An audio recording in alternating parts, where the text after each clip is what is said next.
আজ ছিল নীলষষ্ঠী, তাই বাড়ির সবাই মিলে চলে গিয়েছিলাম বড় কালী বাড়ি পুজো দিতে।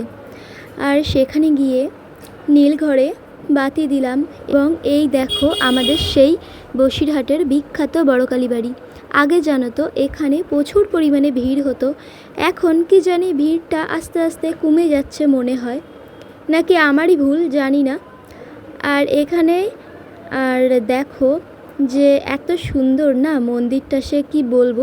এইটা না অনেক ঐতিহ্যবাহী একটা মন্দির, আর অনেক কাল ধরেই আছে, মানে আমি জন্ম থেকেই দেখে আসছি এই মন্দির। আর এখানে আমার দিদি দেখো এই দোকান থেকে বাতি, দেশালাই এবং ধূপ কিনে নিল।